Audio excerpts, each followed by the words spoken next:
Hi, my name's Mark. I'm 35 years old, and my wife, Jessica, is 30. We've been together for 7 years, married for 4, and I thought we had a great life. But as it turns out, Jessica was running an extracurricular program I never signed off on. This is a story about deception, betrayal, and a revenge so poetic it should be published in a textbook.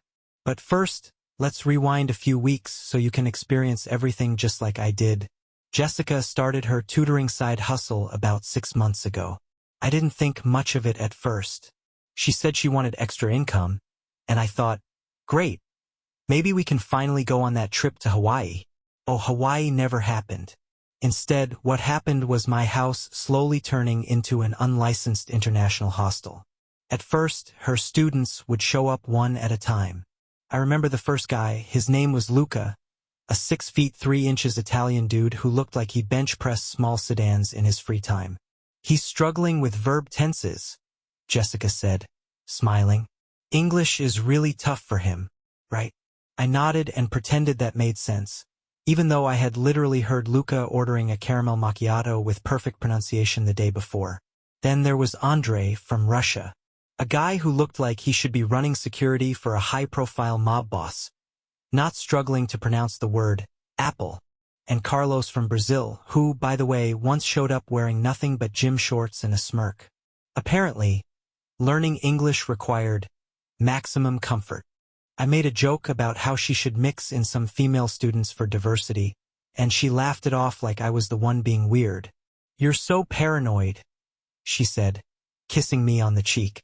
Yes, classic gaslighting technique number 12. Make the husband feel like a jealous idiot. But here's where things got weird. Her schedule changed.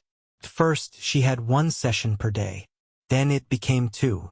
Then 3. Before I knew it, she was teaching from 5 p.m. to nearly midnight, sometimes even on weekends. "Babe, I didn't know English was so complicated," I joked one night. "At this rate, they should be writing novels." Jessica just smiled.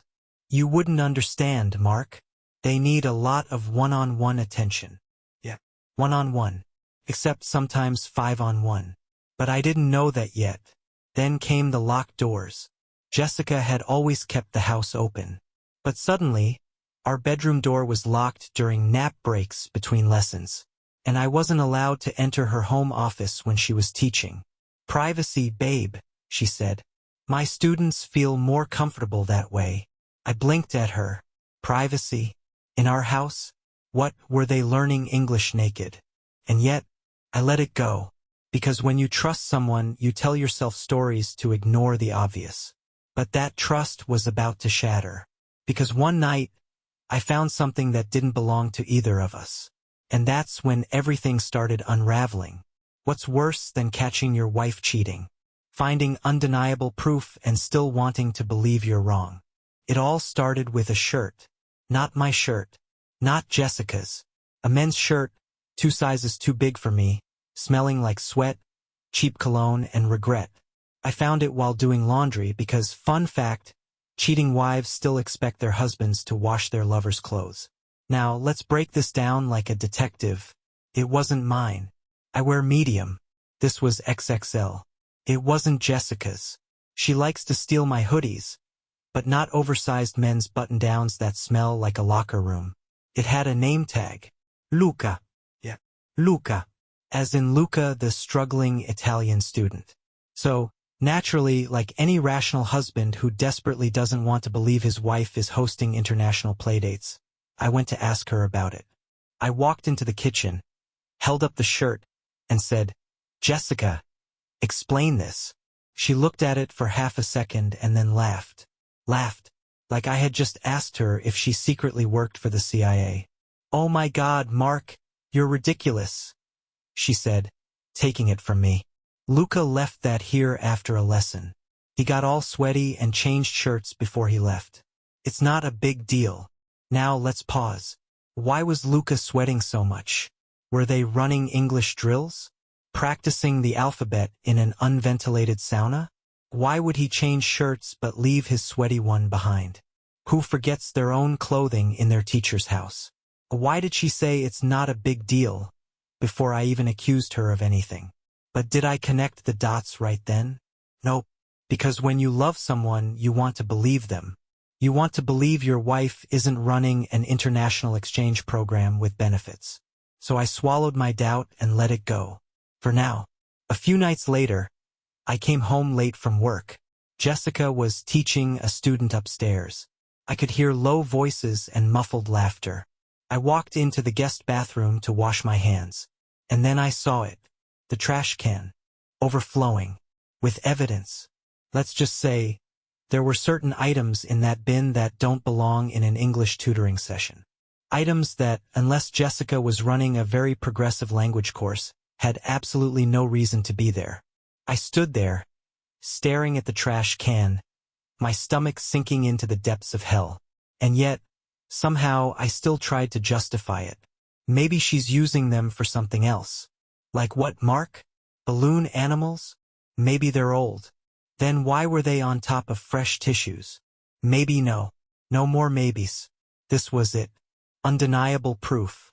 I took a deep breath, walked upstairs, and knocked on the office door. Silence. Then I heard Jessica's voice. Hold on a sec. Hold on a sec. Oh, I was holding on. Holding on to the last strands of my sanity. The door clicked open just enough for her to peek out. She looked disheveled. Hair messy, face flushed, like she'd just run a marathon, except I knew for a fact she hadn't left that room. Behind her, I could see Carlos sitting on our couch, shirtless. Shirtless. Now, I don't know about you, but when I was in school, my teachers never taught me vocabulary words while half naked. I clenched my jaw. Jessica? I said, forcing a calmness I absolutely did not feel. What exactly is going on here? And Jessica, my lying, gaslighting, foreign exchange program of a wife, just smiled and said, Babe, it's not what it looks like. What's worse than catching your wife with a shirtless student? Realizing there are more of them. A lot more. Let me tell you something about those 5 words. Babe, it's not what it looks like. Those words have never, not once in the history of lying, been followed by a reasonable explanation. If someone ever says that to you, congratulations. You're officially the idiot in a soap opera. Now, here's where my brain completely betrayed me. Instead of immediately flipping out like any sane person would, I gave her a chance to explain. Okay, I said, arms crossed, staring at Carlos and his bare chest. Then what exactly does this look like? Jessica sighed like I was being dramatic. Like I was the one making things weird. Mark, she said patiently, like she was explaining algebra to a toddler. Carlos spilled water on his shirt, so he took it off to let it dry. That's all. We were in the middle of a grammar exercise. Grammar. My wife really looked me in the eyes, standing next to a half-dressed, glistening Brazilian man in our home office, and told me they were learning English. Now listen, I don't claim to be a genius. But unless they were conjugating verbs using interpretive dance, I wasn't buying it. Still, I didn't explode. Not yet. Because I wanted more. I wanted absolute, undeniable, in-your-face, nuclear-level proof before I went full thermonuclear. So I did what any man in my position would do. I started watching. Here's what I did. I started changing my schedule. Instead of coming home at 6 p.m. like usual, I'd text Jessica and say, Hey, babe, working late. Be home around midnight. But I didn't work late. Instead, I parked 2 blocks away and waited. And wouldn't you know it? The moment she thought I was gone, my house turned into an international YMCA. One by one, they arrived. Luca, Carlos, Andre, some dude I'd never even seen before. 5 men. I swear to you, I felt like I was living in one of those prank shows, just waiting for the hidden cameras to pop out. Except no cameras came, just more men. And the worst part? They weren't even sneaky about it. They laughed. Loudly. They blasted music. At one point, I saw Andre walking around my living room in a towel. Meanwhile, Jessica? She was thriving, giggling, pouring drinks. wearing those silk pajamas she only ever wore on our anniversary. Oh, I was done. Done.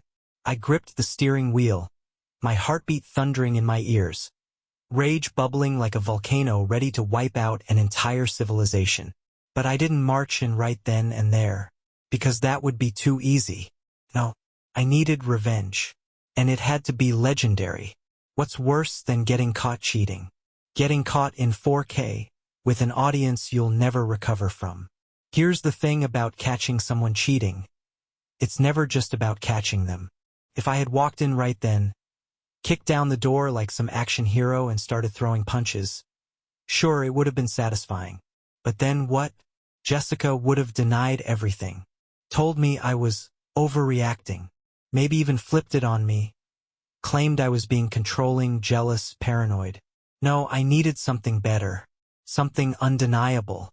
Something that would make sure that when I went in for the kill, there would be no escape. So I got smart. The setup. Jessica was too comfortable. That was her mistake. She thought I was just some clueless husband working late, while she turned our home into a budget-friendly international motel. So I let her keep thinking that. For 3 more days I kept up the act. Hey babe, gotta work late. Gonna crash at a hotel for a conference. And while she thought I was gone, I was setting the trap. Step 1, hidden cameras. I went full FBI mode. Installed motion-activated cameras in the living room, the hallway, and, of course, the bedroom. Tiny, undetectable. Because if Jessica was going to violate our marriage in my own home, I was going to make sure she did it on tape. Step 2. A little technological magic. Now, fun fact, I work in IT security. So let's just say, accessing our home Wi-Fi cameras remotely wasn't exactly difficult. By the end of the night, I had a live feed straight to my phone. I was basically turning my own house into a reality TV show. Showtime. The next night, I sent Jessica a text. Me, hey babe, stuck in meetings. Don't wait up. Her response, Jessica, ah, okay babe, love you. I stared at that heart emoji, and then I watched in real time as she got up from the couch, walked to the mirror and fixed her hair. You ever watch someone actively prepare to betray you? Because I did. Live. In HD. Within 30 minutes, the first guy showed up. Then another. And another. Until my entire damn house looked like an Olympic training center. Jessica greeted them at the door, giggling like a teenager, touching their arms, laughing at jokes that probably weren't even funny. And then, they all headed upstairs. And I hit record. The next morning, Jessica was still asleep when I walked into the house. Alone. Her students were long gone, and she was curled up in bed like nothing had happened. I stood there, staring at her. My wife, the woman I had loved, trusted, and built a life with. And suddenly, I felt nothing. Not heartbreak, not sadness, just pure, ice-cold clarity. I was done. But I wasn't just going to leave. No. I was going to burn her world down. How do you make a cheater regret their entire existence? You expose them at the worst possible moment. Stay tuned. You ever wake up one morning and decide, today's the day I ruined someone's entire life? Because let me tell you, it's a fantastic feeling. Jessica had humiliated me in my own home, treated our marriage like some cheap motel loyalty program. And worst of all, she thought she got away with it. So, I decided if she wanted to put on a show, I'd make sure she had the right audience. The perfect event. Now, Jessica is obsessed with her birthday. Every year, she throws a massive party, invites all her friends, family, co-workers, basically anyone who's ever given her a compliment. She spends weeks planning it, picking the theme, the food, the decorations. To her, it's not just a birthday. It's a personal brand statement. So I thought, what better stage for her big moment? She had already put on a performance in my house. Now it was time to return the favor. The birthday slideshow. The night before the party, I worked some video editing magic. I took the footage from my hidden cameras, added some classical music for dramatic effect, and turned it into a compelling little documentary. Title: Jessica's Private Tutoring Sessions. A Masterclass in Betrayal. Oh, and I made sure to include timestamps, just in case anyone thought it was taken out of context. By the time I was done, I had created a masterpiece. Public service announcement. And trust me, it was about to go viral. Showtime. The party was held at her parents' house. Big, fancy. The perfect place for a gathering of unsuspecting victims. Jessica was in full hostess mode, smiling, laughing, completely unaware that her life was about to collapse. Then came the moment. "Everyone, can I have your attention?" I said, standing up, raising my glass. Before we cut the cake, I made a special slideshow to celebrate Jessica's past year. She lit up, probably expecting some cheesy montage of selfies and vacations. Oh, Jessica. Sweet, oblivious Jessica. I hit play, and the room went silent, because instead of cute photos, the screen lit up with security footage of Jessica tutoring her students. Luca, Carlos, Andrei. all of them, clear as day. Timestamped, high definition, undeniable, gasped. A fork clattered to the floor. Her mother turned pale. Her dad's jaw clenched so tight, I thought his teeth would shatter. Jessica, frozen, like a deer caught in the high beams of her own stupidity. Then the whispers started. "Oh my God! Is that? Wait, isn't she married? How many guys is that?" Jessica sprang to her feet, face burning red. "Mark, what the hell?" "What?" I said, tilting my head. "Babe, it's not what it looks like." And the crowd lost it. Her mom started crying. Her dad stormed out. Her best friend covered her mouth like she just witnessed a murder. Meanwhile, Jessica? She ran. Straight out the front door into the night, leaving behind her party, her reputation, and any last shred of dignity she had left. Happy birthday, babe. Jessica didn't come home that night. I wasn't surprised. Where do you go when you've just been publicly executed in front of your entire family, your friends, your colleagues? When everyone in your life has just watched, in high definition, how you turned your marriage into a joke. She probably ran to one of them, Luca, Carlos, Andre. Maybe all of them. I almost felt bad for whoever took her in. Almost. The next morning, I woke up feeling lighter than I had in months. No more suspicion. No more doubts gnawing at the back of my brain. No more gaslighting, excuses, or forced smiles. Just peace. But I wasn't done yet. I made myself a coffee, sat down at the kitchen table, the same one Jessica had probably sat at after God knows what with her students, and got to work. First, I called the locksmith. New locks, new security codes, new everything. Because if she could invite 5 men into my house, she could damn well find somewhere else to sleep. Then I went to our joint bank account, the one where my paycheck had been conveniently funding her extracurricular activities.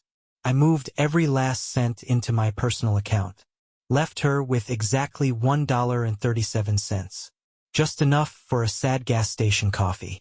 By noon, I had spoken to my lawyer. By 2 p.m., divorce papers were filed. And then the final touch. Jessica had always been obsessed with her online image. Perfect Instagram posts, carefully curated captions about being a strong, independent woman, motivational quotes about love and loyalty. Oh, the irony. So, I sent a mass email to everyone in her social and professional circles. The subject line? Just in case you missed the party. Attached was the full video. I made sure to include her boss at the tutoring agency, her yoga friends, her aunt who was a pastor, the people whose approval she desperately craved. And then I sat back and waited. By evening, my phone was blowing up with texts. From Jessica, "What is wrong with you? You ruined me." From her best friend, Sarah, "Oh my God, Mark, I had no idea. I'm so sorry." From her boss, effective immediately, "Jessica is no longer employed with us." And my personal favorite, from her dad, "If you ever need a beer, son, my door is open." She tried calling over and over. I let it go to voicemail. She tried showing up, pounding on the door, screaming my name. I stayed inside, sipping a beer, watching the security camera feed as she stood there, furious, humiliated, homeless. Eventually, she left. Jessica always thought she was the smartest person in the room, that she could lie, manipulate, cheat, and get away with it. She was wrong, because now she was the girl from that video, the one who lost everything in a single night, the one whose name would forever be whispered with shame and ridicule. And me? I was finally free. A week passed. Then too. I didn't hear from Jessica again. Well, not directly. She tried to creep back in through mutual friends, or at least the ones who hadn't completely abandoned her. Sarah, her best friend, texted me out of the blue one afternoon. Hey, I know you don't want to hear this, but Jessica's a mess. She's crashing on random couches. She lost her job, obviously. She wants to talk. I stared at my phone, completely unmoved. Jessica wasn't struggling because she felt guilty. She was struggling because she had been caught. Because for the first time in her life, there were real consequences. Still, I was curious. So I typed back. Talk about what? Exactly? Sarah didn't answer for an hour. And when she finally did, it was exactly what I expected. She just wants to explain. Explain? Oh, that was rich. Jessica had already explained plenty. She'd explained in crystal clear footage, multiple camera angles, and perfect audio quality. So I ignored it. And for a while I thought that was it. That she had finally given up. But of course, Jessica wasn't the type to go down without one final, desperate attempt to rewrite the story. It was a Friday night when I got the call. Unknown number. I almost didn't answer, but something told me this was going to be worth it. Hello. Silence. And then, sniffles. Fake ones. Mark. Her voice was shaky, barely above a whisper. Please, just hear me out. I sighed, already exhausted. Jessica, we have nothing to talk about. Please, she begged. Can we meet? One time. I need to see you. I leaned back in my chair, staring at the ceiling. Why? I asked flatly. A pause. Then the answer that almost made me laugh out loud. Because I still love you. I rubbed a hand down my face, trying to process the sheer audacity of this woman. You still love me? I repeated. Jessica, you turned our home into a free-for-all. It wasn't like that, she insisted. I made a mistake. I got lost. I cut her off. No, you didn't get lost. You knew exactly what you were doing. She sobbed. I could picture it.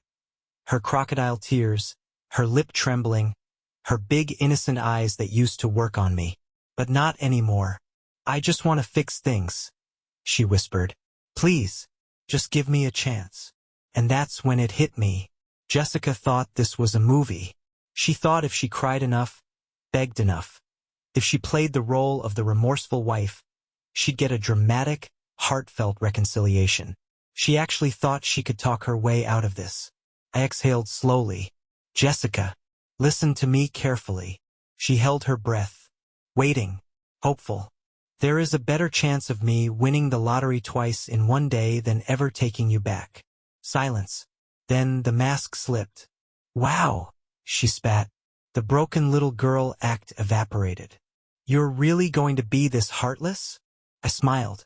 Oh, sweetheart, you haven't seen Heartless yet. And then I hung up, blocked the number, and moved on with my life.